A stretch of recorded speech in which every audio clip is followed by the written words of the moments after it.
Desperté con el sabor del polvo pegado al paladar y una luz enferma cayendo desde un cielo que ya no era cielo. El aire tenía un color verdoso, como si alguien hubiera hervido cobre y lo hubiera dejado flotar. Mi ropa estaba endurecida por ceniza antigua y la piel me ardía aun cuando no había fuego. La vecindad seguía en pie de una manera obscena, como un cadáver que se niega a caer, con muros agrietados y patios cubiertos por sombras que no pertenecían a nada vivo. Caminé entre charcos que no reflejaban mi rostro, sino una negrura espesa, y entendí que el mundo había sido quemado por dentro. Recordé la mañana en que todo terminó como un recuerdo sin bordes, una explosión que no sonó, un relámpago que atravesó los huesos y dejó el silencio más ruidoso que he conocido. Después vino la lluvia que no mojaba, la lluvia que raspaba, y el olor dulzón de la muerte pegándose a cada cosa. En los cuartos vacíos había marcas en las paredes, sombras humanas congeladas en posiciones imposibles. No quedaba nadie, y aún así sentía miradas desde las grietas, desde los rincones donde la luz no se atrevía a entrar. El hambre fue lo primero que me habló, pero lo hizo con una voz torcida. Encontré latas hinchadas, agua con partículas que se movían solas, pan convertido en una esponja negra. Comí porque el cuerpo manda, y cada bocado me devolvía un mareo espeso, una sensación de que algo se acomodaba mal dentro de mí. A veces vomitaba una espuma amarillenta que seguía moviéndose en el suelo, como si buscara regresar a mi garganta. Aprendí a taparme la boca y la nariz con telas sucias, aunque sabía que era inútil.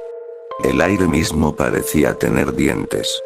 Los primeros mutantes aparecieron al tercer día, o al tercero que pude contar. No tenían forma definida. Eran restos de personas que la radiación había reescrito con una crueldad infantil, alargando miembros, borrando rostros, dejando bocas donde no debían existir. Caminaban torcidos, arrastrando partes que ya no obedecían. Sus cuerpos crujían como bolsas de vidrio. No gritaban. Emitían un zumbido bajo que hacía vibrar los dientes. Los esquivé escondiéndome entre escombros, conteniendo la respiración hasta que los pulmones me ardían. Cuando uno me rozó, sentí frío, un frío que quemaba, y la piel me quedó marcada con ampollas que no sanaron. La noche era peor. El cielo se llenaba de luces lejanas, incendios que nunca terminaban, y de vez en cuando una aurora falsa se retorcía como un animal herido. Dormía poco, con el cuerpo en tensión, abrazando un palo astillado que encontré y que decidí llamar arma. Los sueños eran túneles sin salida, y al despertar siempre faltaba algo, una pared más caída, un objeto movido, huellas que no eran mías. Comprendí que no estaba solo, no del todo.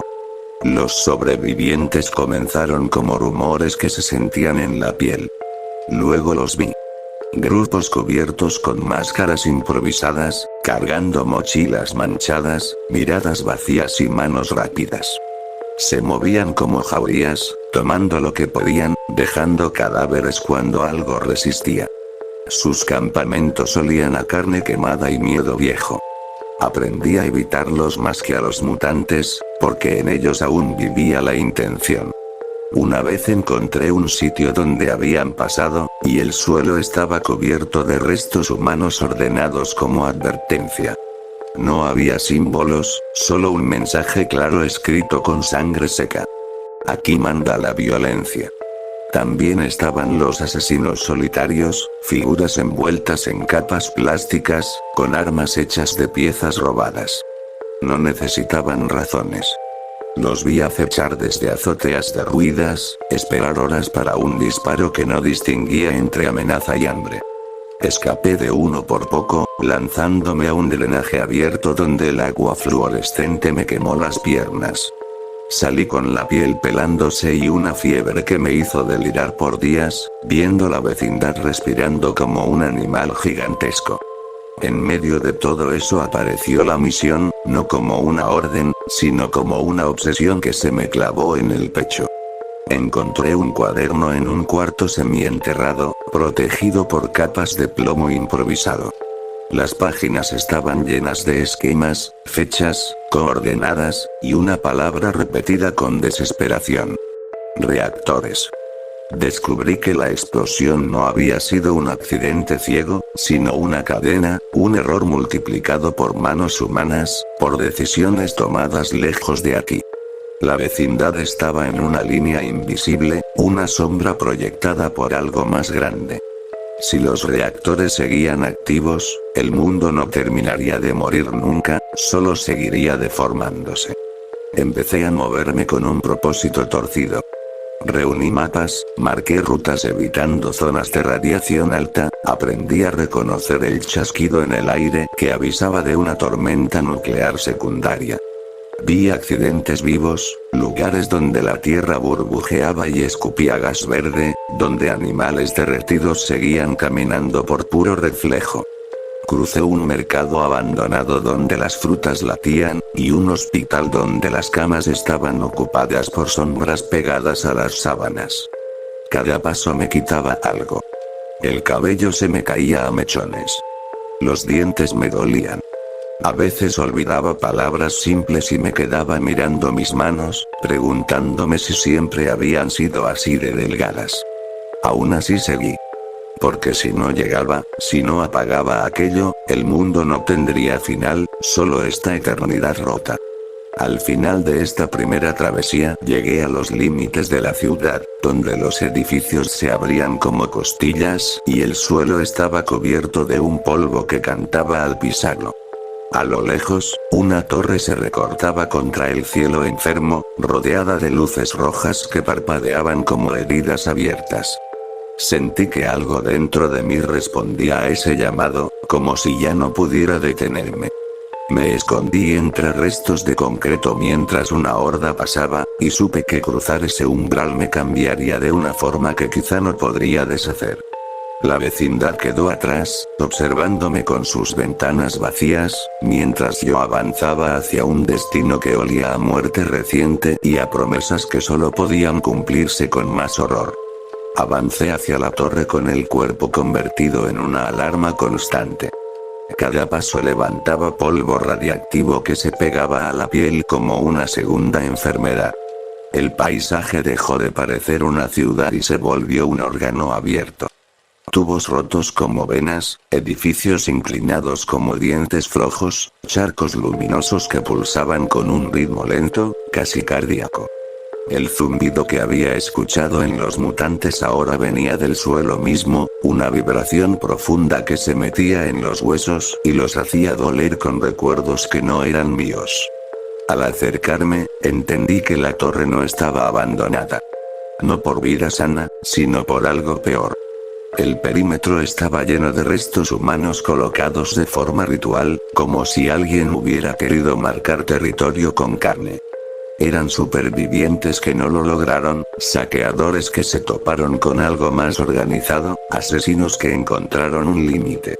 Entré por una grieta lateral, respirando con dificultad, sintiendo como el aire se volvía espeso, cargado de partículas invisibles que raspaban los pulmones por dentro. El interior era un laberinto de metal corroído y luces de emergencia que nunca se apagaban. Cada pasillo tenía manchas negras en las paredes, sombras humanas deformadas por el calor inicial. Bajé escaleras interminables mientras el calor aumentaba y la piel me ardía como si estuviera demasiado cerca de un sol artificial. Encontré cuerpos con trajes protectores fusionados a la carne, ojos abiertos que reflejaban un terror absoluto, manos aún aferradas a controles inútiles. Comprendí que nadie había salido de allí con vida desde el principio. Los grupos que controlaban la zona aparecieron más adentro. No eran muchos, pero se movían con precisión mecánica.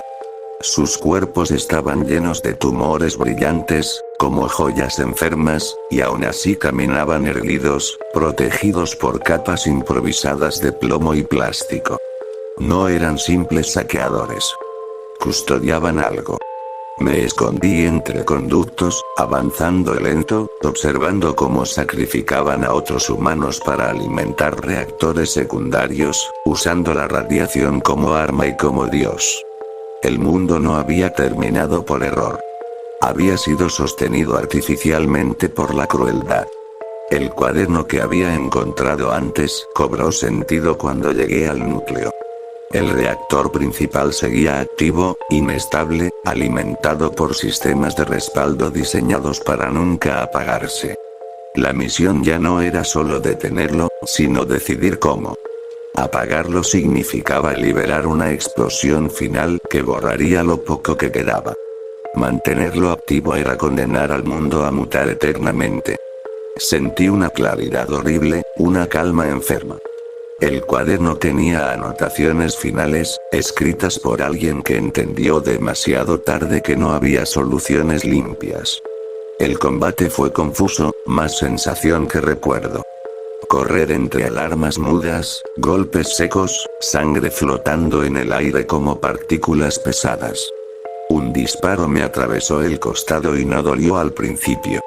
Solo sentí frío y luego una humedad caliente. Caí junto al panel central, con las manos temblando, la vista nublándose por destellos blancos. Los custodios murieron uno por uno, algunos por mis manos, otros por la radiación que ya los estaba reclamando. Al final solo quedé yo, respirando con dificultad, frente a controles que parecían observarme. Activé la secuencia final como indicaba el cuaderno. No un apagado inmediato, sino una liberación lenta, dirigida hacia el cielo, usando la torre como chimenea. El mundo no sería salvado, pero tampoco seguiría pudriéndose sin fin. Mientras los sistemas se ajustaban, sentí como el cuerpo comenzaba a fallar de verdad. La sangre sabía metálica. Los dedos se me entumecieron. El zumbido se volvió un canto grave, casi reconfortante. Salí de la torre tambaleándome mientras el cielo cambiaba de color, una aurora gigantesca extendiéndose como una herida que por fin se abría del todo. Los mutantes comenzaron a caer, descomponiéndose en polvo inerte. Las luces lejanas se apagaron una por una. El silencio llegó, un silencio profundo que dolía más que el ruido constante al que me había acostumbrado. Me desplomé en el suelo, mirando las nubes iluminadas desde abajo, pensando que quizá esto era lo más cercano a un final feliz que el mundo podía permitirse. La muerte llegó despacio, pero no completa. Sentí como el corazón se detenía y aún así algo seguía consciente, atrapado en el cuerpo que ya no respondía. La radiación había cambiado demasiado en mí. No me desintegré como los otros. El cuerpo quedó quieto, pero la mente siguió encendida, suspendida en una oscuridad tibia. No podía moverme, no podía respirar, pero seguía percibiendo el entorno, el paso del tiempo como una presión constante. Días después, o lo que supuse que eran días, algo brotó desde mi pecho. No dolor, sino expansión. Mi carne se volvió rígida, cristalina en algunas partes. La conciencia se extendió hacia el suelo, hacia las ruinas, hacia la vecindad lejana que ya no existía como lugar, pero sí como recuerdo incrustado en la materia. Me convertí en un punto fijo, una anomalía estable en un mundo que por fin se estaba apagando. El cielo se aclaró con los años. La radiación descendió. Plantas nuevas crecieron torcidas pero vivas. Animales regresaron, cautelosos. Yo seguía allí, inmóvil, enterrado parcialmente, con la mente atrapada en un cuerpo que ya no era humano del todo. No envejecía. No dormía. Pensaba sin pausa, repitiendo recuerdos, repasando la vecindad como si pudiera reconstruirla con la memoria. Era el último residuo consciente de un desastre que nadie recordaría. El mundo tuvo su final y su reinicio, pero yo quedé como testigo eterno, una muerte que nunca terminó de cerrarse. Cuando alguien se acerca demasiado, cuando el suelo vibra por pasos nuevos, siento una esperanza enferma que no puedo expresar. No puedo hablar, no puedo pedir ayuda, solo existir, atrapado entre lo que fui y lo que quedó. Así termina todo para mí. Salvando algo, perdiéndolo todo, y permaneciendo para siempre en un silencio que ya no tiene nombre.